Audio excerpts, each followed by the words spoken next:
The chandeliers of Ashworth Hall blazed with 1,000 candles, their light catching on crystal glasses and silver platters, casting dancing shadows across damask walls hung with portraits of stern-faced ancestors who had never known such abundance. The November air outside pressed cold against windowpanes, but within the dining room, warmth and laughter mingled with the scent of roasted pheasant and Burgundy wine, creating an atmosphere of such relentless gaiety that it seemed almost desperate in its brightness. 32 guests sat along the mahogany table that stretched the length of the room, their voices rising and falling in practiced conversation, the ladies' jewels glittering like captured starlight against silk gowns of emerald and sapphire and wine-dark crimson. At the far end of this glittering assembly, separated from the nearest conversational cluster by 3 empty chairs that might as well have been a vast ocean, sat Lady Beatrice Hartwell, widow these 3 years past, her mourning period long concluded, yet her isolation somehow still absolute. She wore dove-grey silk, a concession to half-mourning that she no longer strictly required, but which served as armor against expectation, and her dark hair was dressed simply without the elaborate curls and ornaments favored by the other ladies present. Her plate held portions she had not requested but which had been served to her nonetheless. Food she moved about with her fork in a performance of eating, while her gaze remained fixed on the middle distance, trained through years of such evenings to appear pleasantly occupied while being utterly alone. She had learned not to attempt conversation with those seated nearest, for they invariably found reasons to turn away, drawn into discussions with partners on their other side, leaving her suspended in a peculiar social limbo where she was present yet invisible, acknowledged yet excluded. From her exile, she observed the table's social geography with the practiced eye of one who has studied her own exclusion, noting how certain guests clustered around Lady Pemberton's wit, how others leaned toward Lord Ashworth's political discourse, how the younger ladies giggled behind fans at some shared secret. And then her gaze found him, the Duke of Thornfield, Lord Adrian Blackwood, seated at what might be considered the place of honor near their host, yet somehow equally isolated, despite the pressed proximity of admirers on either side. He was recently returned from abroad, she knew, though the precise reasons for his extended absence remained subject to speculation and rumor. His dark evening clothes seemed to absorb the candlelight rather than reflect it, and his expression held a quality of careful blankness that she recognized immediately, for she wore the same mask herself. While others at the table performed engagement, enthusiasm, and delight in company, the Duke sat with the particular stillness of someone enduring rather than enjoying, responding when directly addressed but initiating nothing, his long fingers turning the stem of his wineglass in slow, absent rotation. Their eyes met across the expanse of silver and crystal, 2 islands recognizing each other across a glittering sea, and in that brief moment of connection, Beatrice felt something shift in her chest, a recognition both unsettling and strangely comforting. Here, she thought, was another soul acquainted with the particular loneliness of crowded rooms. The marriage had been arranged when Beatrice was 19, a practical matter negotiated between her father and Baron Hartwell, a gentleman of 63 years whose first wife had died a decade previous, leaving him childless and in want of an heir he had little hope of producing, but whose estate required the respectability of matrimony. She had not protested the arrangement, for she understood that her father's fortunes had declined, and that her own prospects, being neither a beauty nor particularly accomplished beyond her reading, were limited to such practical alliances. The wedding had been a quiet affair, conducted in the chapel of the Baron's country estate with few witnesses, and the marriage itself had been mercifully brief, for the Baron's health, already precarious, had failed entirely within 8 months of their union. He had been kind to her in his distant way, treating her more as a companion than a wife, spending his evenings in his library while she spent hers in the drawing-room, their lives running parallel but rarely intersecting. When he died peacefully in his sleep one March morning, Beatrice had felt genuine sorrow for the loss of a decent man, but she could not claim the crushing grief expected of a devoted wife, and this lack became her first crime in society's eyes. The second crime was the inheritance itself, for the Baron had left her well provided for, his estate passing to a distant cousin, but a generous portion settled upon her for life, ensuring her independence and comfort. The timing, whispered the drawing-rooms and parlors of neighboring estates, was remarkably convenient. A young woman married to an old man, widowed within a year, financially secure, without the burden of actually having to be a wife for any length of time. No one said directly that she had married for money, or that she had perhaps hastened the Baron's demise through some subtle means, but the suggestions hung in the air like smoke, impossible to grasp, but impossible to escape. Now, 3 years later, seated at yet another dinner party at the Wentworth estate, Beatrice occupied her familiar position at the table's forgotten end, watching the candlelight play across faces animated by wine and gossip. The Wentworths had invited her out of obligation, for she was still technically part of their social sphere, and to exclude her entirely would be too obvious a cut. But they had placed her where she could do no harm to the evening's atmosphere, and tucked away like a piece of furniture one cannot quite bring oneself to discard. She noticed the Duke of Thornfield again, seated across and several places down, his attention fixed on his plate rather than on Lady Wentworth's animated discussion of her daughter's upcoming presentation at court. While others leaned into conversation, creating islands of intimacy along the table's length, the Duke maintained a careful distance, responding when addressed with brevity that bordered on coldness, never encouraging further discourse. Beatrice watched as Lady Sarah Pemberton attempted to engage him in discussion of his travels abroad, her smile brittle with determination, only to be met with responses so minimal they could not sustain conversation. When the Duke's gaze lifted and found hers across the table, there was that same flash of recognition she had felt at Ashworth Hall, a moment where two people accustomed to performing invisibility suddenly saw each other with perfect clarity. His eyes held hers for 3 heartbeats before both looked away, but something had been acknowledged in that brief connection, a mutual understanding that neither was truly part of the glittering world surrounding them, and that they were both merely enduring until the evening's expected performance could conclude, and they could retreat once more into their separate solitudes. 3 weeks passed in the quiet rhythm of country winter, days marked by frost on window panes and early darkness that sent Beatrice to her solitary fireside with books that had become her most faithful companions, and it was during one of these expeditions to replenish her reading that she encountered the Duke of Thornfield in the village library, a modest establishment housed in the old rectory building, where dust motes danced in slanted light, and the smell of aging paper mingled with beeswax and leather. She had not expected to find anyone there on a Thursday afternoon, when most of the county's gentry would be paying calls or preparing for the evening's social obligations, and she certainly had not expected to round the corner of the history section to discover Lord Adrian Blackwood, standing before the shelves with a volume open in his hands, being so absorbed in its contents that he did not immediately notice her presence. Beatrice froze, her own book selection forgotten, torn between retreating before he saw her and the strange reluctance to leave this quiet space where, for once, she had felt at ease. The decision was taken from her when he looked up, his dark eyes meeting hers with that same flash of recognition she had felt across dinner tables, and for a moment neither spoke, the silence between them filled with the particular awkwardness of two people who have acknowledged each other's isolation, but have not yet determined what, if anything, that acknowledgement might mean. "Lady Hartwell," he said finally, his voice lower than she had expected, roughened perhaps by disuse in casual conversation, and he closed the book in his hands with careful precision, as though the interruption had broken some spell he was reluctant to lose. "Your Grace," she replied, executing a small curtsy that felt absurd in this intimate space, among shelves that cared nothing for titles or social position, and she saw something flicker in his expression, something that might have been amusement or might have been shared recognition of the ridiculousness of formal address in a dusty library where they were the only souls present. "I did not mean to disturb your reading," she added, already preparing to retreat, to surrender this sanctuary as she had surrendered so many others. But he raised one hand slightly, a gesture that stopped her without commanding. "You have disturbed nothing," he said, and then, after a pause that suggested he was choosing his words with unusual care,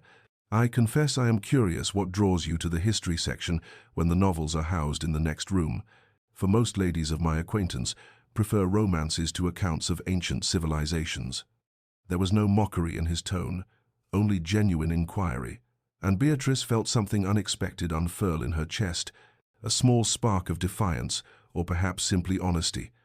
Most gentlemen of my acquaintance prefer to assume they know what ladies read without troubling to ask, she replied, her voice carrying an edge of wit she had learned to suppress in drawing rooms, but which felt permissible here, in this space between social performances. The Duke's expression shifted, surprise giving way to something that might have been approval,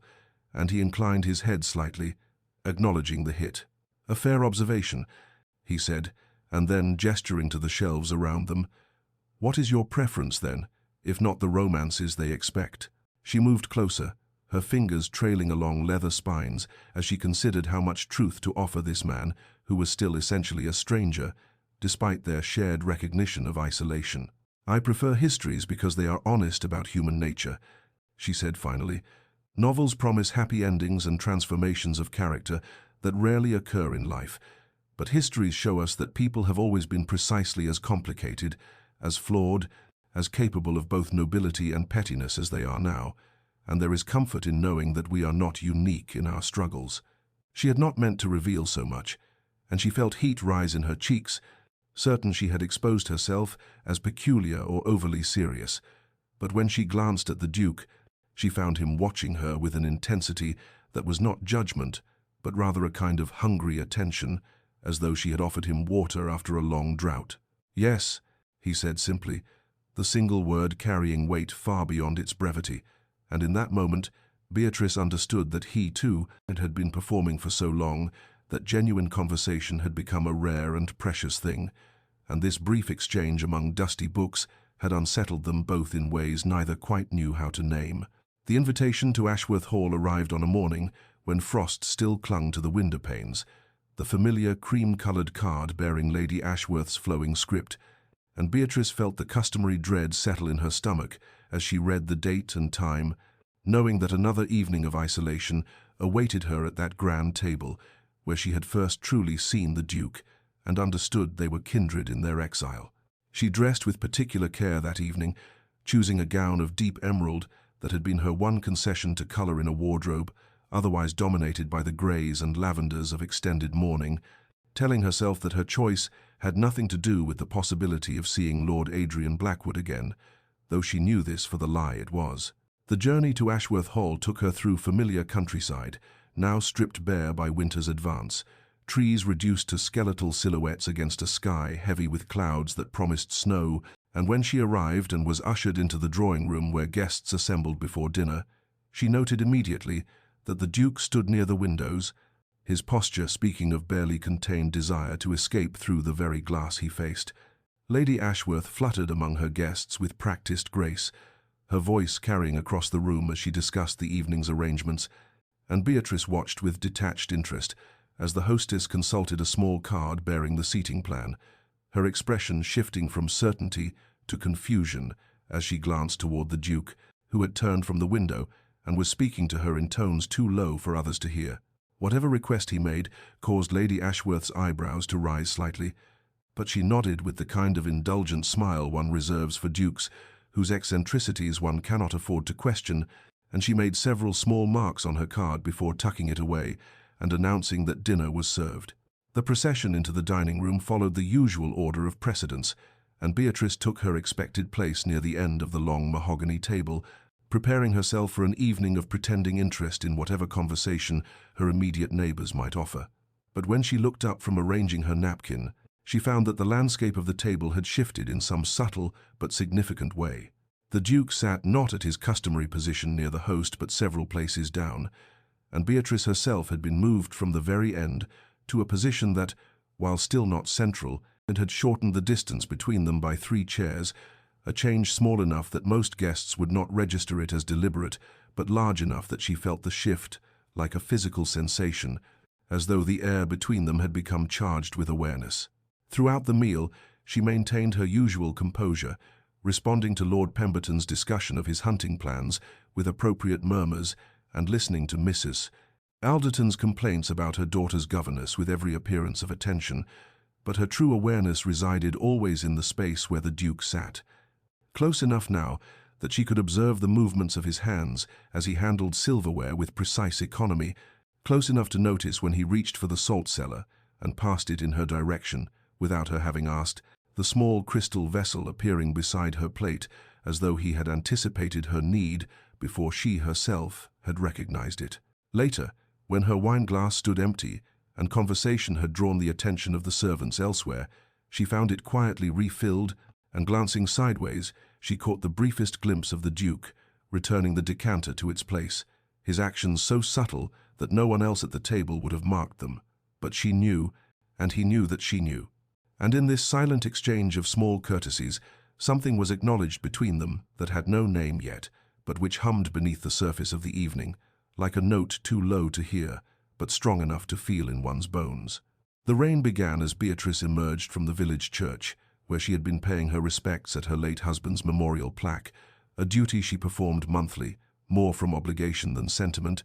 and within moments the gentle mist had transformed into a proper downpour that sent her hurrying toward the shelter of the church portico, where she stood watching water cascade from the eaves in silvery sheets that turned the churchyard, and into a blur of grey and green. She had not brought her carriage, having chosen to walk the mile from her cottage on what had been a deceptively pleasant morning, and she was calculating whether her cloak would provide sufficient protection for the journey home when the sound of horses and wheels on wet gravel announced the arrival of a carriage, black lacquered and bearing a ducal crest that she recognized even through the rain-distorted air. The door opened before the vehicle had fully stopped, and the Duke of Thornfield emerged with an umbrella already raised, his movements swift and purposeful as he crossed the short distance to where she stood, sheltered beneath the stone archway. "Lady Hartwell," he said, and she noticed that rain had already darkened his coat shoulders, despite the umbrella's protection. "You cannot mean to walk home in this weather." It was not quite a question, and Beatrice felt the automatic urge to refuse, to insist on her independence, to avoid placing herself in a situation of such intimacy as sharing a carriage with a gentleman would create, but something in his expression, a kind of quiet certainty that her refusal would be both foolish and unnecessary, made her hesitate. And in that moment of hesitation he extended his hand toward her, the umbrella tilting to better shield them both, and she found herself accepting both the hand and the unspoken offer it represented. The interior of the carriage smelled of leather and something faintly spiced, perhaps his cologne or simply the scent that clung to well-made things kept in careful order, and as they settled onto opposite seats and the vehicle began its gentle rocking motion, Beatrice became acutely aware of the smallness of the space, the way their knees nearly touched when the carriage swayed, the sound of rain drumming on the roof, creating a peculiar intimacy that made the outside world feel very far away. For several minutes neither spoke, and Beatrice watched water stream down the windows, distorting the passing landscape into impressionistic blurs of color. But then the Duke's voice, low and thoughtful, broke the silence. "Do you find it exhausting?" he asked. "The constant performance that our positions require, the necessity of being always observed, always judged, never simply permitted to exist without commentary." She turned from the window to find him watching her with an intensity that should have been uncomfortable, but instead felt like recognition, as though he already knew her answer but needed to hear her speak it aloud. "Every moment," she admitted, the truth emerging more easily in this rain-enclosed space than it ever had in drawing rooms or across dinner tables. "I sometimes think I have forgotten who I am beneath all the roles I play. The grieving widow, the suspected fortune hunter, the woman who must always prove she deserves even the smallest kindness." He nodded slowly, his eyes never leaving her face, and she saw in them a reflection of her own weariness, her own longing for authenticity in a world that rewarded only careful pretense. "I left England 5 years ago," he said, each word chosen with deliberate care, "not because I desired to see the world or pursue adventures abroad, but because I could no longer bear the weight of whispers that followed me after a broken engagement, after accusations I could neither prove false nor entirely defend against, and I discovered that exile, while lonely, was at least honest in its isolation." Beatrice felt something shift in her chest, a recognition that went deeper than shared circumstance, and she leaned forward slightly, drawn by the rare gift of his vulnerability. "What brought you back?" she asked. "If exile offered such honest isolation." The ghost of a smile touched his lips, though it carried more sadness than humor. "I realized that hiding from judgment is simply another kind of performance," he said, and I found I was tired of running from shadows that would follow me regardless of geography. But returning has proven more difficult than I anticipated, for society has long memories and little forgiveness. The carriage turned onto the lane leading to her cottage, and Beatrice felt time compressing. The awareness that this moment of unexpected intimacy would soon end, making her bold in ways she rarely permitted herself. "They whisper that I married an old man for his money and hastened his death through neglect or worse," she said, the words bitter on her tongue but necessary to speak. "And no amount of decorum or perfect behavior will ever fully erase that suspicion, and I confess there are days when I wonder why I continue trying to prove my innocence to people who have already decided my guilt." Adrian's hand moved as though he might reach for hers, then stopped, propriety reasserting itself even in this private space, but his eyes held hers with fierce attention, "Because surrendering to their judgment would be allowing them to define who you are," he said. "And I suspect, Lady Hartwell, that you are far more than they imagine, far more complex and courageous than their small narratives can contain." The carriage stopped before her cottage, rain still falling steadily, and Beatrice knew she should thank him and depart, should return to her solitary existence and pretend this conversation had been merely pleasant rather than transformative. But she found herself unable to move, held in place by the weight of understanding that had passed between them, and the recognition that they had both been performing solitude for so long that this brief moment of genuine connection felt almost painful in its intensity. And when she finally did step down from the carriage, aided by his steady hand, she carried with her the knowledge that something had fundamentally shifted, that the distance between isolation and connection might be smaller than she had believed, and that perhaps, just perhaps, she was not quite as alone as she had thought. Autumn arrived with the slow certainty of seasons changing, leaves transmuting from green to gold and crimson, and the air acquiring that particular crispness that spoke of time passing and the year turning toward its darker half. And Beatrice found herself standing at her cottage window one morning, watching the postman's approach with the familiar mixture of hope and dread that accompanied the arrival of correspondence. The cream-colored envelope he delivered bore an unfamiliar seal, not the usual crests of the local hostesses who sent her invitations more from obligation than desire, and when she broke the wax and unfolded the heavy paper, she found herself reading words that made her heart accelerate in a rhythm that felt both thrilling and terrifying. The Duke of Thornfield requested the honor of her presence at an intimate gathering at his estate, Thornfield Manor, the following Saturday evening, a dinner for a select number of guests to mark the harvest season, and the wording struck her as peculiar in its informality, lacking the stilted formality of most such invitations, as though the writer had labored to convey genuine welcome rather than mere social obligation. She read the invitation 3 times, searching for hidden meanings or implications she might have missed, her mind cataloguing all the reasons she should decline, chief among them the memory of too many dinners where she had sat in isolation while conversation flowed around her like water around a stone. But there was something in the phrasing, in the careful selection of words, that suggested this evening might offer something different, though she could not name precisely what that difference might be. For 2 days the invitation sat on her writing desk, unanswered, while Beatrice wrestled with competing impulses, the desire to protect herself from further disappointment, warring with a nascent hope that perhaps, after their conversation in the rain-enclosed carriage, after the small courtesies at Lady Ashworth's table, something had shifted in the landscape of her isolation. She thought of the Duke's eyes when he had spoken of exile and honest loneliness, the way his voice had carried the weight of genuine understanding rather than mere sympathy, and she remembered how, for the first time in years, she had felt truly seen rather than merely observed and judged. On the 3rd morning, she rose early and penned her acceptance before she could reconsider, her hand trembling slightly as she sealed the envelope and gave it to her maid for posting, and in the days that followed, she found herself alternating between anticipation and a kind of anxious dread, wondering what she had committed herself to, whether she had misread the invitation's warmth, and would find herself once again relegated to the margins of someone else's gathering. The evening arrived cool and clear, the sky deepening to twilight as her carriage made its way along the tree-lined drive to Thornfield Manor, and Beatrice pressed her gloved hand against her stomach, trying to calm the nervous flutter that had taken up residence there. telling herself that whatever awaited her beyond those imposing doors, she had survived worse, had endured 3 years of society's suspicion and judgment,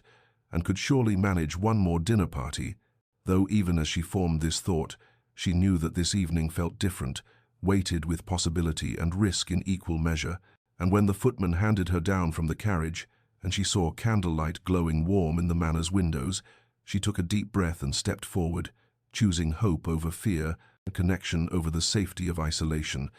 Though her heart hammered against her ribs and her hands clutched her reticule with perhaps more force than necessary, and she crossed the threshold into whatever transformation awaited her with trembling courage and a whispered prayer that this time, perhaps this time, she might find herself welcomed rather than merely tolerated. The butler led Beatrice through corridors warmed by candlelight and the glow of carefully tended fires, the manor's interior revealing itself as less austere than she had imagined, possessing instead a kind of understated elegance that spoke of taste rather than ostentation. And when she entered the drawing room where the other guests had already assembled, her practiced eye immediately counted the gathering and felt her breath catch in her throat at the realization that only 8 people stood scattered about the room in small conversational clusters, an intimate number that made the usual strategies of disappearing into crowds impossible, and she was still absorbing this fact when the Duke materialized at her side, his appearance so swift and purposeful that she understood he had been watching for her arrival, waiting to perform this particular courtesy, and the warmth in his greeting, the way he said her name as though it carried weight and meaning, sent a flush of awareness through her that she hoped did not show on her face. He introduced her to the other guests with a deliberateness that felt choreographed yet sincere, his hand at her elbow guiding her through the room, and she noted with growing wonder that these were not the usual suspects of their social circle, not the gossip-hungry matrons or pompous gentlemen who populated most gatherings, but rather a curated selection of more thoughtful individuals, a scholarly baronet and his wife who collected rare manuscripts, a widowed countess known for her patronage of artists, a retired military officer whose conversation tended toward philosophy rather than politics, and their spouses or companions, all of whom greeted her with genuine courtesy rather than the brittle politeness that usually masked judgment. When dinner was announced and they processed into the dining room, Beatrice braced herself for the familiar humiliation of being directed to some distant chair, but instead she felt the Duke's hand steady at her back as he guided her to the seat directly beside his own at the head of the table, and the gesture, so public and unmistakable in its meaning, sent visible ripples through the small assembly, eyebrows rising fractionally, glances being exchanged, the unspoken but universally understood message being transmitted that the Duke of Thornfield had chosen to honor this particular guest with placement that suggested regard bordering on preference. Throughout the meal he engaged her in conversation with an attentiveness that could not be mistaken for mere politeness, asking her opinions on topics ranging from the merits of various agricultural improvements to her thoughts on a recently published novel, and when she offered her perspectives, carefully at first, and then with growing confidence as she realized he genuinely wanted to hear them, he listened with focused attention that made her feel, for the first time in longer than she could remember, that her words carried value beyond their social utility. And the other guests, observing this dynamic, could not maintain their polite distance, but were drawn gradually into acknowledging her presence, directing questions to her, including her in the broader conversation, until she found herself participating in the kind of genuine exchange she had almost forgotten was possible. The elderly countess, seated across from Beatrice, mentioned a mutual acquaintance, and when Beatrice responded with an observation that was both charitable and perceptive, the older woman's eyes lit with recognition and approval, and Beatrice felt something crack inside her, the ice that had encased her heart for 3 years, beginning to splinter under the warmth of being seen as something other than an object of suspicion. And when the Duke refilled her wine glass himself, rather than waiting for the footman, when he laughed genuinely at something witty, she said, when he turned to her repeatedly throughout the evening, as though her presence beside him was not obligation but choice, she felt the careful walls she had built around herself beginning to crumble, terrifying and exhilarating in equal measure. And by the time the dessert course arrived, she found herself engaged in animated discussion with the baronet's wife about Italian poetry, while the Duke watched with an expression she could not quite read, but that made her pulse quicken, and she understood with crystal clarity that this evening, this carefully orchestrated gathering, was not accident but intention, not kindness but declaration, and that the Duke had just announced to his select circle of acquaintances that Lady Beatrice Hartwell deserved not merely tolerance but regard, and the question that burned in her mind as the evening drew toward its close was not whether society would follow his lead, though that mattered, but rather what she would do with this unexpected gift of recognition, whether she possessed the courage to step out of her protective isolation and risk the vulnerability that genuine connection would require. In the week following the dinner at Thornfield Manor, Beatrice discovered that the landscape of her social existence had shifted in ways both subtle and unmistakable, the first evidence arriving in the form of an invitation from Lady Pemberton, a hostess known for her exacting standards and carefully curated guest lists, who had never before deemed Beatrice worthy of inclusion in her more intimate gatherings. And when Beatrice unfolded the cream-colored card and read the request for her presence at a small musical evening, she felt a complicated tangle of emotions that defied simple categorization, something that was part gratification and part suspicion, wondering whether this sudden expansion of social opportunity represented genuine acceptance or merely strategic positioning by hostesses who had noted the Duke's public demonstration of regard and were now hedging their social bets. Accordingly, the invitations continued to arrive with increasing frequency, her morning correspondence transforming from the sparse trickle she had grown accustomed to into a steady stream of requests for her company, and she attended these events with careful attention to the small but significant changes in how she was received, noting that hostesses now greeted her with warmth that seemed almost genuine, that seating arrangements no longer relegated her to the table's forgotten corners, but placed her among guests of consequence, that conversations included her rather than flowing around her as though she were invisible. Yet even as she experienced this shift, she found herself analyzing each gesture for authenticity, questioning whether the smiles were real or merely painted on faces that had learned to follow the Duke's lead, and this constant scrutiny exhausted her in ways that the old isolation had not, because at least in her previous state she had known exactly where she stood, had understood the rules of her exclusion, whereas now she existed in uncertain territory, unable to distinguish between genuine acceptance and performance, and the not knowing gnawed at her during sleepless nights, when she lay awake, wondering whether she had simply traded one form of loneliness for another, the isolation of rejection, for the perhaps more painful isolation of being valued not for herself, but for her association with someone society deemed worthy. At Lady Ashworth's next dinner, Beatrice found herself seated in the middle of the table, with the vicar's scholarly wife on one side and a visiting baronet on the other,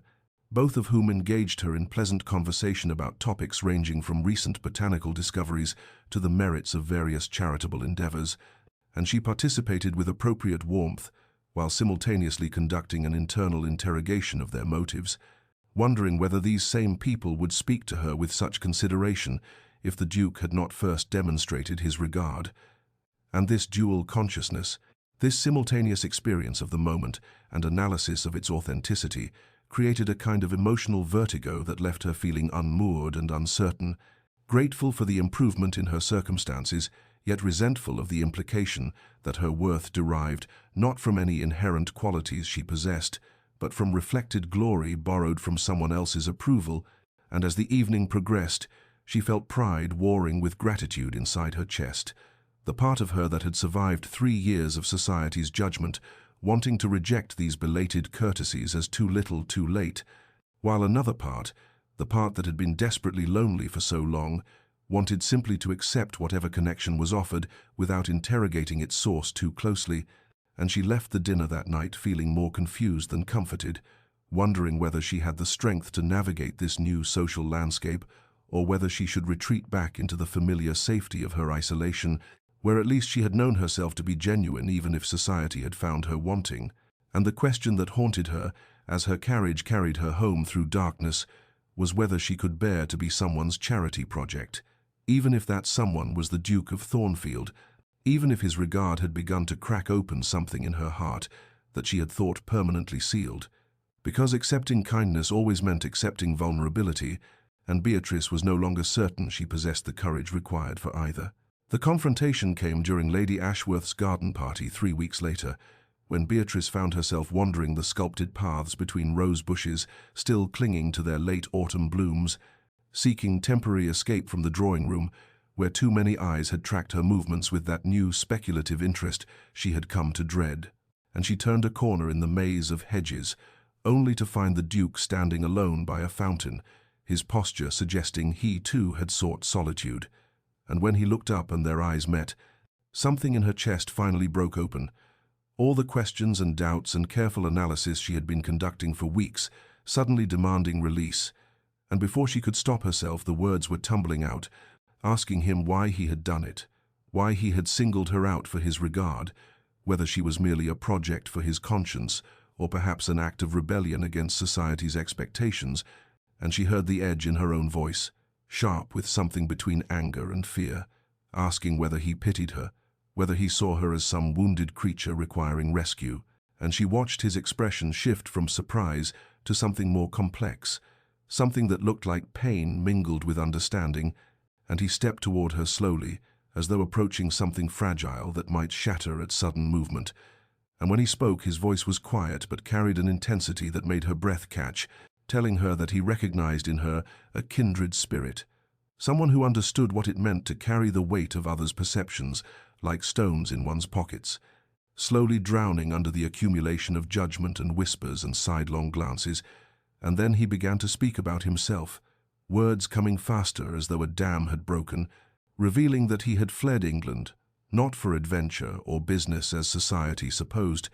but because he could not bear the suffocation of scandal, a broken engagement to the daughter of an earl, and accusations of impropriety that were never proven but never forgotten, whispers that followed him through ballrooms like persistent ghosts until he chose exile over endless defense of his character,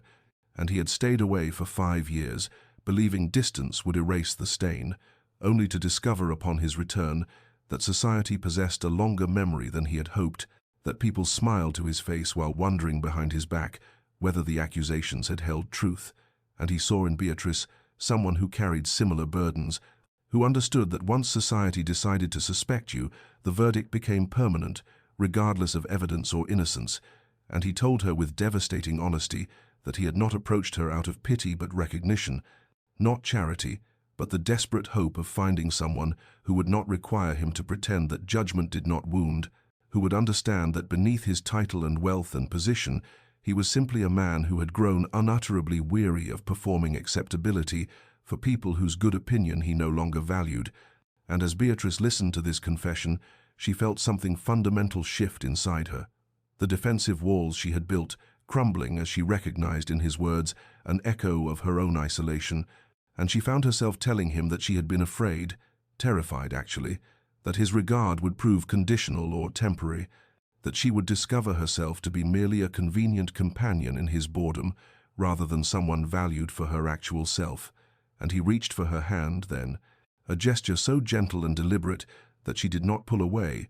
and he said with quiet certainty that she had misunderstood everything, if she believed his attention was anything less than genuine appreciation for a woman whose intelligence and resilience had reminded him that there were people in the world worth knowing, worth risking further judgment to stand beside, and in that moment, surrounded by the dying roses and the fountain's gentle music, Beatrice felt the last of her suspicion dissolve, replaced by something far more dangerous than doubt,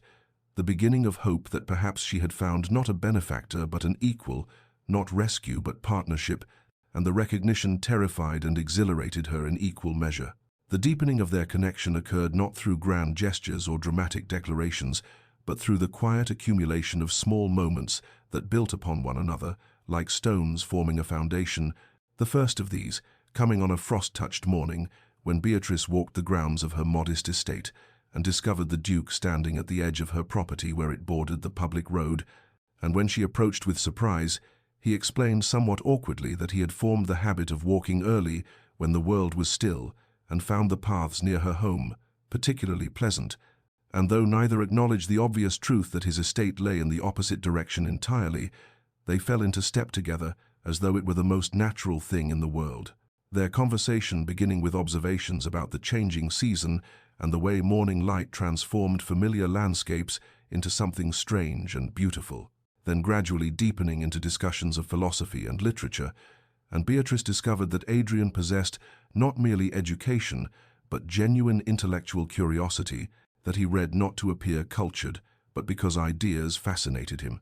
and he in turn found in her a mind that challenged his assumptions and offered perspectives he had not considered, their debates ranging from the ethics of land management to the merits of various poets, to questions about duty and desire, and the price of conforming to society's expectations, and these morning walks became a ritual neither named but both anticipated, meeting as though by accident at the border between their properties 3 or 4 times each week, and gradually Beatrice began to trust that his interest was genuine rather than performative, that he valued her thoughts rather than merely tolerating them, and she noticed how he listened when she spoke, not with the polite patience men often employed with women, but with active engagement, sometimes disagreeing with her conclusions, but always respecting the reasoning that led her there, and Adrian found himself hoping that she was beginning to see him as more than his title, that when she looked at him she perceived not the Duke of Thornfield with all his wealth and position, but simply Adrian, a man who had been lonely for so long he had almost forgotten what genuine connection felt like, and their conversations expanded beyond their morning walks, to include exchanges of books with notes written in the margins, his observations on passages that had moved him, and her responses that revealed the workings of her remarkable mind. And once he sent her a volume of poetry with a particular verse marked as words about finding unexpected grace in barren landscapes, and she understood the metaphor he was offering, that they had each been barren landscapes before this unlikely friendship, and she sent back a different collection with her own marked passage about the courage required to trust after betrayal, and these small gestures of intellectual and emotional intimacy built between them something that transcended the social performances they were both so weary of maintaining, creating a space where they could exist as themselves rather than as the roles society had assigned them. And Beatrice felt the rigid defenses she had constructed beginning to soften, not crumbling all at once but gradually becoming permeable, letting him in by degrees, and Adrian recognized this trust for the precious gift it was and handled it with corresponding care, never pushing for more than she was ready to offer, content to let their connection develop at whatever pace felt safe to her, and in this patient accumulation of shared moments they were building something neither dared yet name, but both had begun to depend upon. A partnership of minds and hearts that existed apart from society's judgment, a refuge they had created together in the quiet hours when the world was not watching. The crisis arrived on a cold November evening at Lord Pemberton's estate, where the dining room blazed with candlelight that did nothing to warm the chill. Beatrice felt settle over her skin when she heard Mrs. Georgiana Worthington's voice cut through a lull in conversation, the woman's tone carrying that particular sweetness that always preceded poison, remarking to her companion in a volume clearly calculated to reach Beatrice's ears that it must be wonderfully convenient to be widowed so young and so wealthy, with all the freedoms of marriage but none of its burdens, and Beatrice felt every muscle in her body tense as the familiar shame washed over her, that old instinct to shrink and endure and pretend she had not heard, and she was aware of Adrian going rigid beside her. He saw from the corner of her eye how his hand tightened on his wine-glass until his knuckles whitened, and she knew he was preparing to respond, to defend her honor as he had done in smaller ways these past weeks, but something in her rebelled against needing defense, against allowing this woman to reduce her once again to a helpless target. And before Adrian could speak, Beatrice turned with deliberate grace toward Mrs. Worthington, her voice emerging clear and steady as she observed that convenience was indeed a curious word to describe 3 years of mourning a man she had cared for despite their brief acquaintance, 3 years of bearing the weight of others' suspicions while managing an estate and honoring her late husband's memory through charitable works that perhaps Mrs. Worthington had not noticed since they did not provide occasions for gossip, and she continued, with devastating precision, to note that freedom was also an interesting characterization of widowhood, as she had discovered that society granted far more freedom to married women of certain moral flexibility than to widows who committed no sin beyond surviving their husbands, and the entire table had gone silent now, every guest frozen in fascinated horror at this breach of polite pretense, and Beatrice met Mrs. Worthington's gaze directly as she concluded that if the lady found her circumstances so enviable, perhaps she should consider them more carefully, as they included not only wealth but also the daily experience of being suspected, diminished, and discussed by people who knew nothing of her actual character or choices, and she delivered this response with such controlled grace, such perfect composure, that it was impossible to characterize her words as an outburst or loss of control. And Mrs. Worthington's face had gone pale, then red, her mouth opening and closing without sound, defeated by her own malice turned back upon her, and in the terrible silence that followed, Lord Pemberton cleared his throat and changed the subject with desperate determination, and Beatrice returned her attention to her plate with hands that trembled only slightly, her heart racing with the audacity of what she had just done, and she felt, rather than saw, Adrian's reaction beside her, the way he had gone utterly still, and when she finally dared glance at him, she found him watching her with an expression that made her breath catch, something beyond admiration or approval, something that looked like revelation, like a man seeing clearly for the first time what had been before him all along. And later, when the ladies withdrew, and she stood by the drawing-room window trying to calm her racing pulse, he found her there and spoke quietly of how magnificent she had been, how he had been prepared to defend her, but recognized now that she required not rescue but partnership, not protection but equal standing, and in that moment his feelings crystallized into absolute certainty, understanding that he had not merely found someone who understood his isolation, but someone whose strength matched his own, whose courage in the face of judgment reminded him what integrity looked like, and he knew with sudden clarity that he wanted to stand beside this woman, not out of sympathy or alliance against common enemies, but because she had shown him what it meant to defend one's own worth without apology or retreat.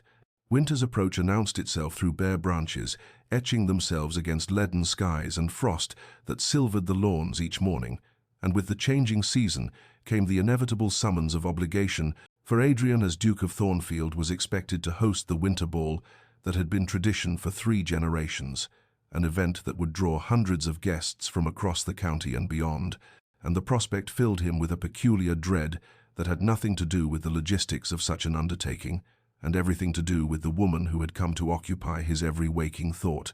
because he understood that such a public event would force a declaration of sorts, would require him to navigate the treacherous waters between demonstrating his regard for Beatrice and exposing her to the intensified scrutiny that came with being visibly connected to a man of his position, and he found himself lying awake at night, considering possibilities and discarding them, wondering how to show her and the world that she mattered to him without overwhelming her with attention. She had not invited or creating a spectacle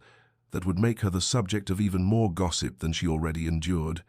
and it was in this state of anxious deliberation that he found himself doing something unprecedented, sending a note to Beatrice requesting her counsel on matters of estate management, specifically regarding the allocation of resources for tenant improvements and the balance between traditional obligations and progressive reforms. And when she arrived at Thornfield Manor on a grey afternoon, with questions in her eyes about why he had truly summoned her, he found himself genuinely seeking her opinion, laying before her the ledgers and reports and asking what she thought. And Beatrice, who had expected perhaps another careful step in their developing connection, found herself instead engaged in serious discussion about crop rotation and drainage systems and the ethics of raising rents when harvests had been poor, and she offered observations that were both practical and compassionate, suggesting solutions he had not considered, challenging assumptions he had inherited along with his title. And Adrian listened with the focused attention he had always given her, taking notes on her suggestions, asking follow-up questions, treating her insights with the respect they deserved, and in this unexpected conversation about grain, yields, and tenant welfare, something shifted between them, because this was partnership of a different order than their morning walks and literary discussions. This was Adrian inviting her into the practical workings of his life and responsibilities, trusting her judgment on matters that would affect hundreds of people, and Beatrice felt the significance of this trust even as she maintained her composure, understanding that he was showing her not the polished public face of the Duke, but the private reality of a man trying to steward his inheritance with integrity. And their discussion expanded beyond the specific questions he had posed to encompass broader visions of what responsible nobility might look like, how those with power and privilege might use both to genuinely improve rather than merely maintain. And when she finally departed as afternoon faded toward evening,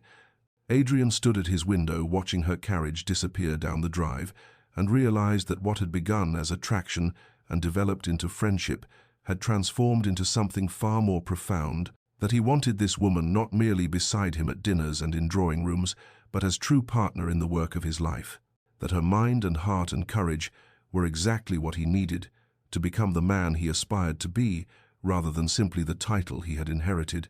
And he understood with crystalline clarity that the coming ball was not merely social obligation, but opportunity, a chance to begin declaring publicly what had already become truth privately, that Beatrice Hartwell had become essential to him in ways that transcended social convention and rendered society's judgment irrelevant.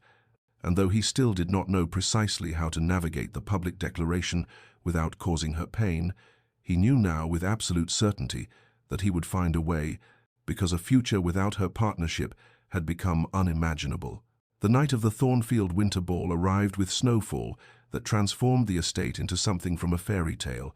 white drifts softening the edges of the ancient manor, while hundreds of candles blazed in every window, their light spilling golden across the pristine landscape. And carriages began arriving as dusk fell, disgorging guests in their finest silks and jewels, the cream of society gathering for an event that had been anticipated for weeks.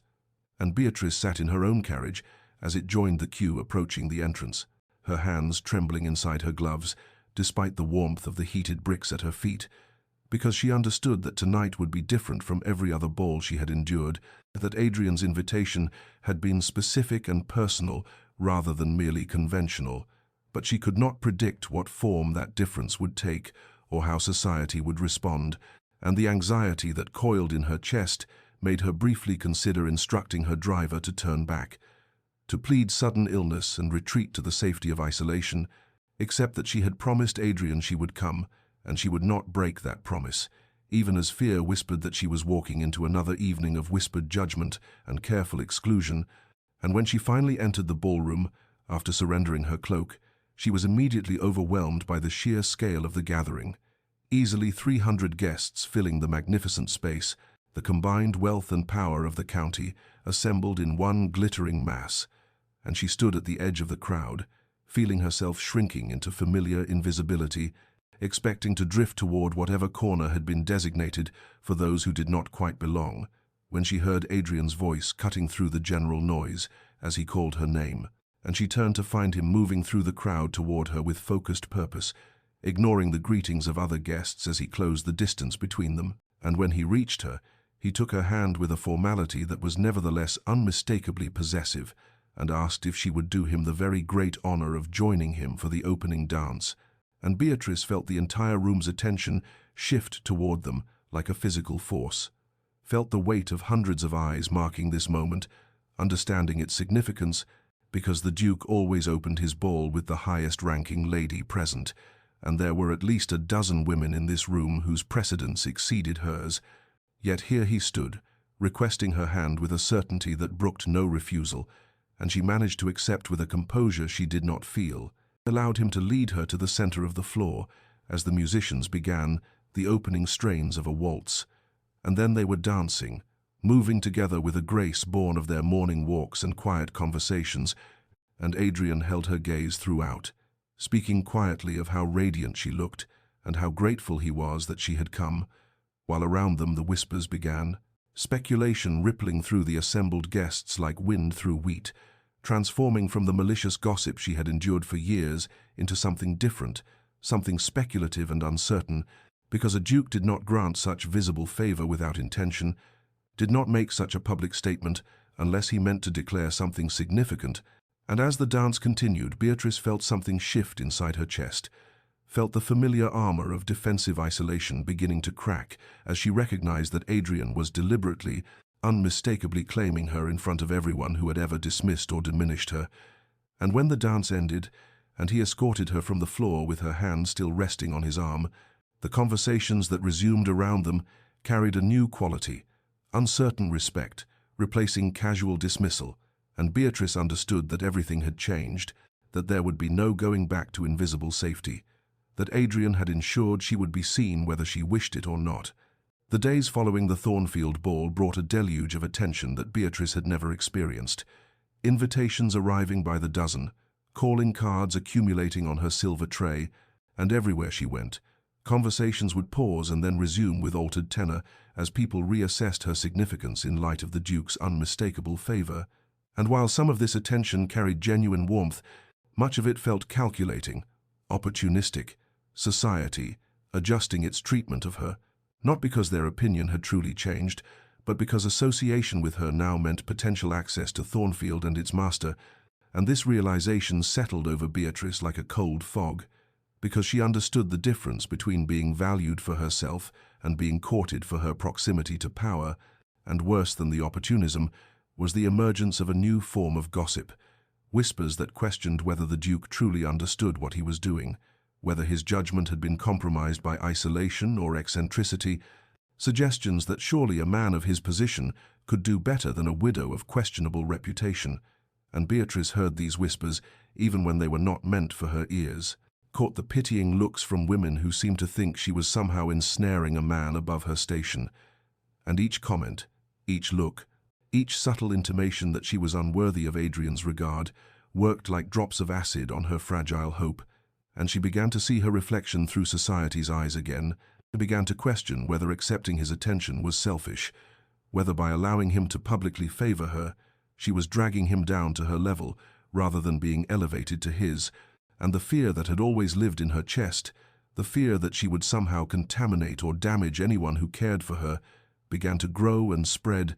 and she found herself lying awake at night, constructing scenarios in which Adrian's reputation suffered because of her, imagining his eventual regret when he realized what his favor had cost him, and gradually, almost without conscious decision, she began to withdraw, declining invitations even when she knew he would be present, sending polite notes expressing regret due to headaches or fatigue or pressing matters at her own estate. And when Adrian sent messages requesting her company for their customary morning walks, she replied that the weather had turned too cold for her constitution, and she stopped visiting the library where they had first truly spoken, avoided the village on days when she knew he conducted business there, and she told herself this was kindness, that she was protecting him from the damage her presence would inevitably cause,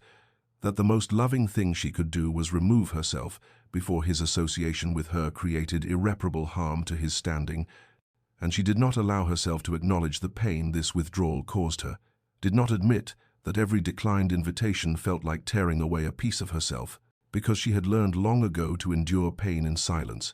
had mastered the art of sacrificing her own happiness for what she perceived as greater good, and so she retreated into the isolation that had been her refuge and prison for 3 years,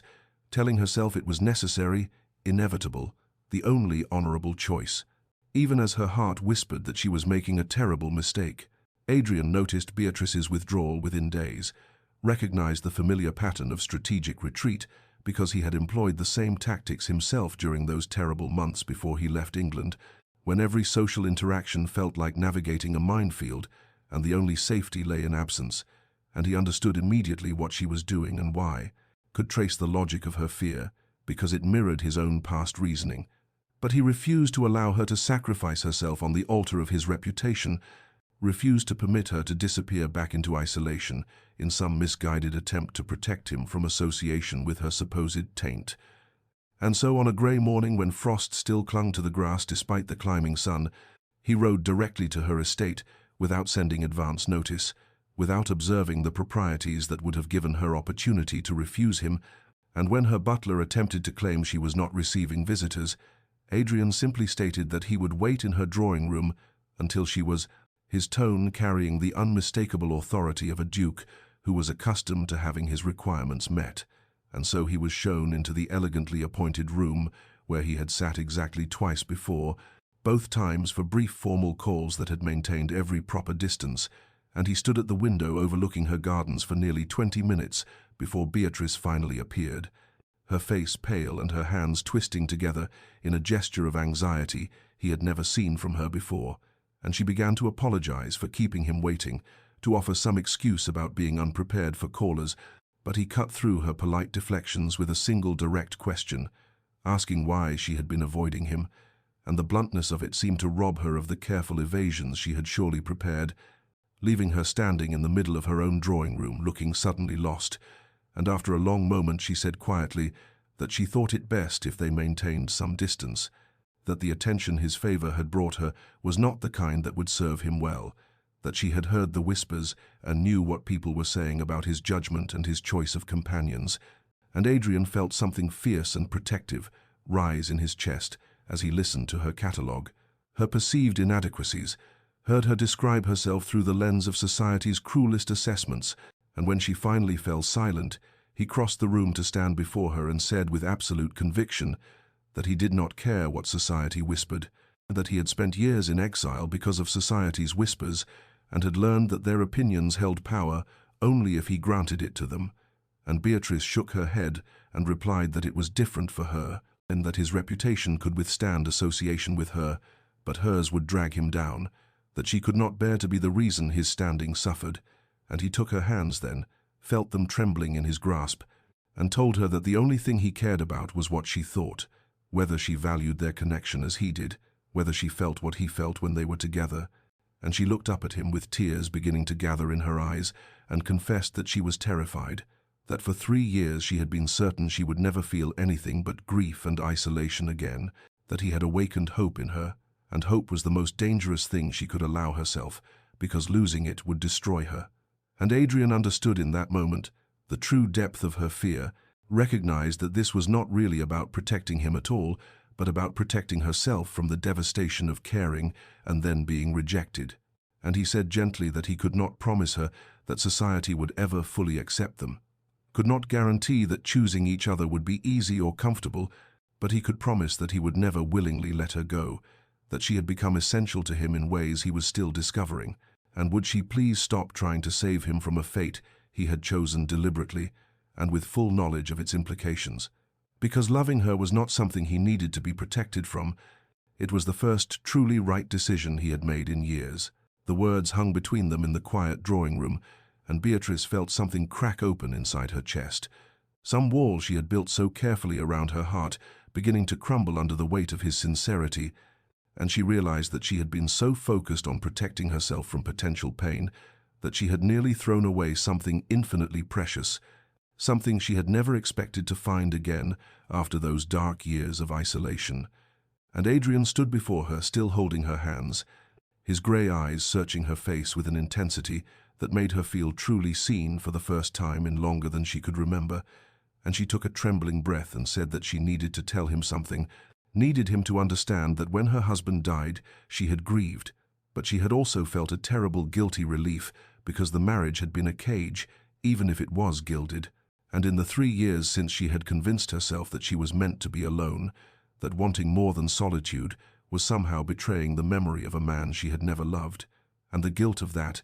the weight of pretending to mourn more deeply than she felt, had become another form of prison.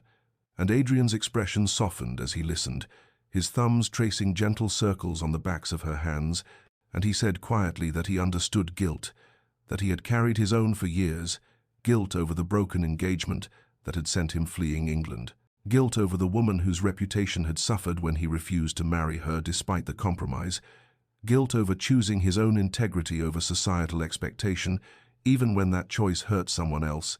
And they stood there in the pale winter light filtering through her windows, two people who had been shaped by loss and judgment and the weight of others' opinions, and Beatrice felt tears spilling down her cheeks as she admitted what she had been afraid to name, even to herself, that she had been falling in love with him almost from that first conversation in the library, and that every walk they shared and every quiet moment of understanding had wound itself around her heart until she could no longer imagine her days without the possibility of seeing him, and the confession felt like stepping off a cliff, terrifying and exhilarating in equal measure. And Adrian released one of her hands to cup her face,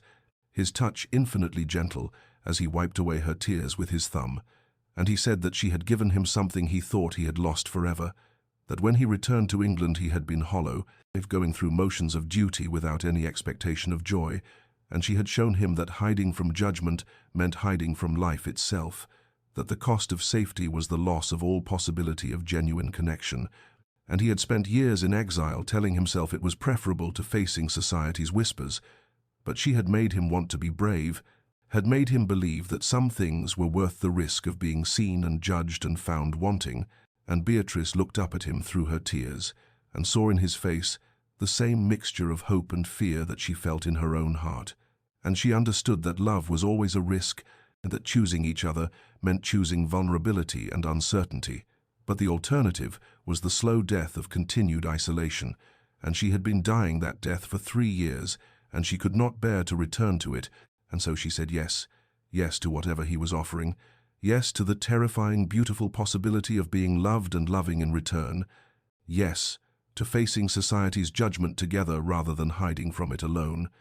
And Adrian smiled then, truly smiled, and the transformation of his usually serious face took her breath away, and he leaned down and kissed her forehead with such tenderness that she felt something shift fundamentally in her understanding of what her life could be. And in that moment they both made a choice, deliberate and conscious, to stop protecting themselves from pain and instead reach for joy, despite all the reasons they had convinced themselves it was impossible. Adrian began his courtship with the deliberate intention of a military campaign, but one waged not with weapons but with unwavering presence, and the very next evening after their breakthrough in Beatrice's drawing room, he appeared at her door to escort her to a dinner at the Ashworth estate, arriving in his finest carriage with an expression that suggested he would brook no refusal, and when they entered the drawing room together, the assembled guests fell into a startled silence that lasted just long enough to be uncomfortable before conversation resumed with renewed vigor and significantly more speculation, and throughout the evening Adrian remained at her side with an attentiveness that could not be mistaken for mere politeness. His hand resting lightly at the small of her back as they moved through the rooms, his attention focused on her, even when others attempted to draw him into separate conversations, and when they were seated for dinner, he ensured that she was placed beside him, publicly claiming the position that had once been denied to them both. And Beatrice felt the weight of dozens of eyes upon them, assessing and judging and gossiping, but for the first time the scrutiny did not make her want to disappear, because Adrian's steady presence beside her felt like an anchor, and in the days that followed he continued this pattern with unwavering consistency, appearing at every social event she attended, and many she had not planned to attend, until he convinced her, always standing beside her, always engaging her in conversation, always making his regard unmistakably clear to anyone with eyes to see. And society reacted as society always did, with a mixture of scandal and fascination, some matrons clutching their pearls and whispering about the Duke's questionable judgment in pursuing a woman of such dubious reputation, while others began to warm to the romance of it, the notion of a powerful Duke choosing love over propriety, and Beatrice found herself navigating a strange new landscape where she was no longer universally dismissed, but instead subjected to a different kind of scrutiny, examined now not as a suspicious widow to be avoided, but as the object of ducal affection to be analyzed and assessed. And while this new attention was not entirely comfortable, it was at least preferable to invisibility, and gradually, almost imperceptibly at first, she began to notice other shifts, small kindnesses from unexpected quarters. Lady Morrison, who had once cut her directly, now offering a tentative smile across a crowded room, Mrs. Pemberton actually seeking her out for conversation about a charity project, and most surprisingly, she found allies among women she had barely known, women who had their own stories of society's harsh judgment, widows and divorcees, and women who had committed the sin of being too intelligent, or too outspoken, or simply too inconveniently themselves, and these women began to gather around her like a quiet coalition of the once condemned, drawn perhaps by Adrian's visible endorsement, but staying because they recognized in her a kindred spirit who understood what it meant to be weighed and found wanting by people who had never bothered to truly see her. And one afternoon, while taking tea with 3 such women in Lady Morrison's surprisingly warm drawing room, Beatrice realized that she was no longer eating alone at the edges of rooms, that she had somehow acquired not just Adrian's love, but also a circle of genuine friendship, and the revelation brought tears to her eyes that she blinked away quickly, overwhelmed by the understanding that healing was possible, that the isolation she had accepted as permanent was instead proving to be merely a season that could pass if one was brave enough to reach for something different. And through it all, Adrian remained constant, his courtship neither wavering nor rushing, giving her time to adjust to this new reality, while making absolutely certain that no one could doubt his intentions. Spring arrived at Thornfield Manor with an explosion of cherry blossoms and the sweet scent of wisteria climbing the stone walls. And on an evening when the setting sun painted the library windows gold, Adrian had asked Beatrice to join him there, under the pretense of selecting a book he thought she might enjoy, though when she arrived, she found him standing not among the shelves but in the center of the room where the last light pooled on the Persian carpet, and something in his expression made her pause in the doorway, her heart suddenly beating faster, because she recognized that look, had seen it building in his eyes over the weeks of their courtship, and he crossed to her and took both her hands in his and said that he needed to ask her something in this room, in this space where they had first truly seen each other, where between dusty volumes and forgotten histories they had discovered that neither of them was as alone as they had believed, and Beatrice felt tears prickling at her eyes even before he spoke the words, because she knew what was coming, and the joy of it was almost too much to contain. And Adrian said that he had spent years believing that exile was his permanent condition,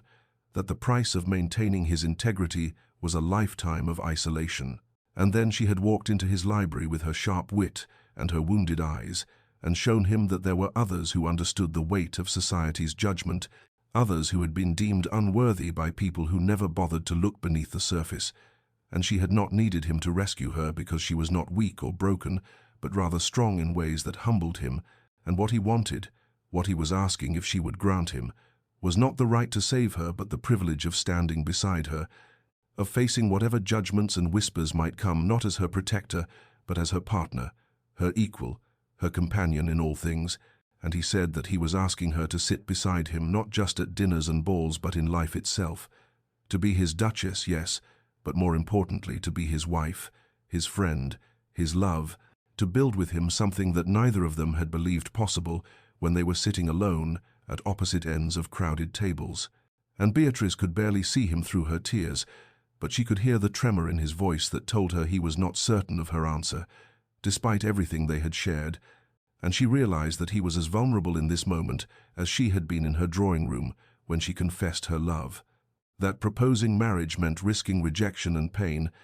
and the fact that he was willing to take that risk for her, with her, made her love him even more fiercely, and she said yes, with a voice that broke on the word, yes to being his duchess and his wife and his partner, yes to building a life together that honored both their strengths and their scars, yes to facing society's judgment as a united force rather than as isolated individuals, yes to love and hope and the terrifying, beautiful possibility of genuine happiness. And Adrian pulled her into his arms and held her as if she were something infinitely precious. And they stood there in the golden library light, surrounded by the books that had witnessed the beginning of their story, and Beatrice thought that if someone had told her a year ago that she would find this, would find him, would find herself capable of such joy after such long sorrow, she would not have believed it possible, but here in his embrace with the future stretching before them full of promise, she understood that sometimes the most extraordinary transformations began with the smallest gestures, with one person choosing to close the distance, to say, "I see you," to offer a seat at the table to someone who had been eating alone far too long. The wedding preparations unfolded with a curious mixture of grandeur and intimacy, for while Adrian's position demanded certain formalities, and Thornfield Manor required the appropriate displays befitting a ducal marriage, both bride and groom insisted on keeping the ceremony smaller than society expected, more personal than tradition dictated, and so the guest list was carefully curated to include only those who had shown genuine kindness rather than mere curiosity, those who had extended friendship rather than judgment. And as the weeks passed and Beatrice worked with the seamstresses on her gown, she found herself marveling at how different this preparation felt from her first wedding, that hurried arranged affair where she had been a pawn in financial negotiations, where the dress had been selected by others and the ceremony planned without her input, whereas now every decision was hers and Adrian's together, every detail chosen to reflect not what society expected, but what felt true to the love they had built in libraries and gardens and quiet conversations. And on the morning of the wedding, as she stood in her chambers at Thornfield Manor, where she had spent the previous night as tradition required, surrounded by the women who had become her friends and allies, she looked at her reflection and saw not the frightened girl who had married out of duty, nor the lonely widow who had eaten alone at countless dinners, but a woman who had survived isolation and emerged strong enough to choose love courageously.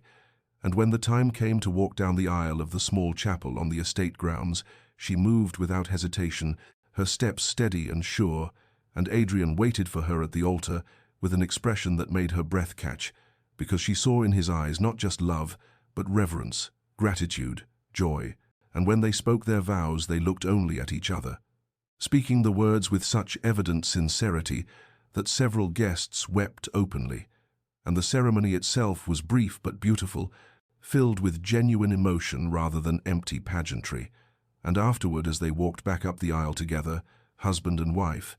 Beatrice felt the weight of the past 3 years finally lifting, and felt herself stepping fully into this new identity, not as the suspicious widow or the Duke's charity project, but as the Duchess of Thornfield in her own right, as Adrian's chosen partner and equal. And the wedding breakfast that followed was held in Thornfield's grand dining room, where long tables had been arranged and decorated, with spring flowers and soft candlelight. And when the guests took their seats, Beatrice found herself positioned not at some forgotten corner, but at the very center of the head table with Adrian beside her, his hand finding hers beneath the table and squeezing gently. And as she looked out at the assembled guests, at the friends who had supported them and the family members who had come to witness their union, she thought about all the dinners where she had sat alone at the far end of tables, invisible and dismissed, and the contrast was so profound that for a moment she could barely speak past the emotion in her throat. But then Adrian leaned close and whispered that he loved her, and she turned to him with a smile that held all the joy and hope and hard-won peace she had found in his arms. And throughout the celebration that followed, they remained side by side, partners in every sense, no longer two isolated souls, but two people who had chosen to face the world together, who had transformed their shared understanding of loneliness into a foundation for genuine belonging. 2 years had passed since that spring wedding, 2 years in which Beatrice had grown into her role as Duchess of Thornfield, with a grace that surprised even those who had doubted her. And on an evening in late autumn, when the first frost silvered the gardens and candlelight warmed the dining room windows, she and Adrian hosted their annual harvest dinner, a tradition they had established in their first year of marriage as a way of bringing together not just the prominent families of the county, but also those who might otherwise be overlooked, the widows and younger sons, and anyone who existed at society's margins. And as Beatrice moved through the drawing room before dinner, greeting guests and ensuring everyone felt welcome, she noticed a young woman standing alone near the windows, perhaps 20 years old, with anxious eyes and a dress that, while well made, was not quite in the current fashion, and something in the girl's posture,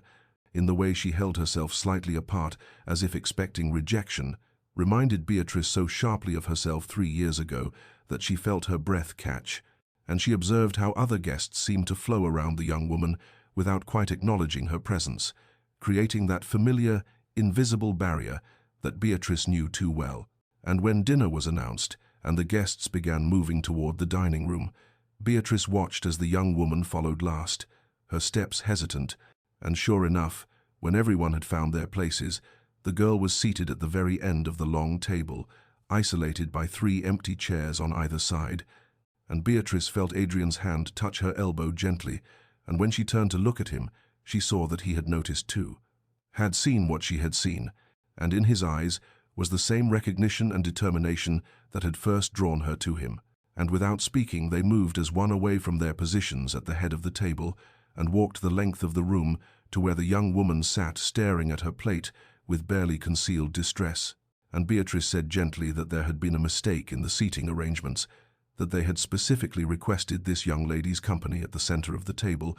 and would she do them the honor of joining them there? And the girl looked up with such shock and hope and disbelief that Beatrice had to blink back tears, because she remembered that feeling, remembered what it meant to be seen after being invisible for so long. And Adrian offered his arm to escort her while Beatrice gathered the girl's things.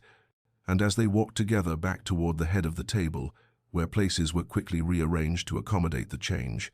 Beatrice caught the eyes of several guests and saw understanding dawn on some faces, approval on others, and she knew that this gesture would be talked about, that there would be whispers and speculation. But she also knew that those whispers might reach someone else who sat alone at dinners, someone else who had been judged and dismissed, and perhaps that person would take courage from the story, would understand that isolation need not be permanent. And when they were all seated with the young woman between them,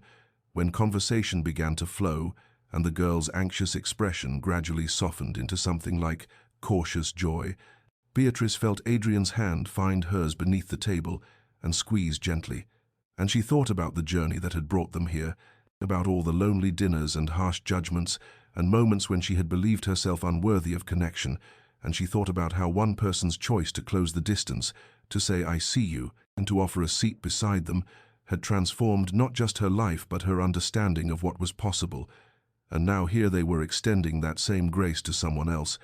breaking the cycle of isolation one gesture at a time. And as the dinner progressed, and she watched the young woman begin to relax, begin to speak, and even laugh, Beatrice understood that this was how the world changed, not through grand proclamations, but through accumulated small kindnesses, through people who had known loneliness, choosing to ensure others did not suffer the same. Dear listener, perhaps you have sat at the end of the table. Perhaps you have felt the weight of others' judgment or the cold isolation of being deemed unworthy. And if so, know this: your exile need not be permanent. Your loneliness need not define you, because somewhere there is someone who will see past the whispers and the assumptions to the truth of who you are. And when that person appears, when they offer their hand or their friendship or simply a seat beside them, have the courage to accept it. Have the courage to believe that you deserve connection and belonging and love. And remember, too, that you have the power to be that person for someone else, to notice the one sitting alone and invite them into the warmth, to break the cycle of isolation through small, brave gestures of inclusion, because everyone deserves a seat at the table. Everyone deserves to be seen and valued and welcomed, and sometimes all it takes is one person brave enough to say, "Sit beside me," to close the distance, to choose connection over comfort and kindness over judgment. And in those choices we build not just individual happiness, but a world where fewer people must eat alone, where fewer souls must endure the cold exile of society's rejection. So may you find the courage both to accept the hand extended to you and to extend your own hand to others. May you know the transformative power of genuine connection, and may you always remember that beneath the performances and pretenses, we are all simply seeking the same things: to be seen, to be valued, to belong. This story comes to you from Tales of Transformation, where we believe in the power of love, courage, and second chances. If this tale touched your heart, please share it with someone who needs to hear that they are not alone, that their seat at the table awaits, that their story of isolation can become a story of belonging. Until we meet again, may you rest in peace, knowing that you are worthy of every kindness, every connection, every moment of joy that life offers.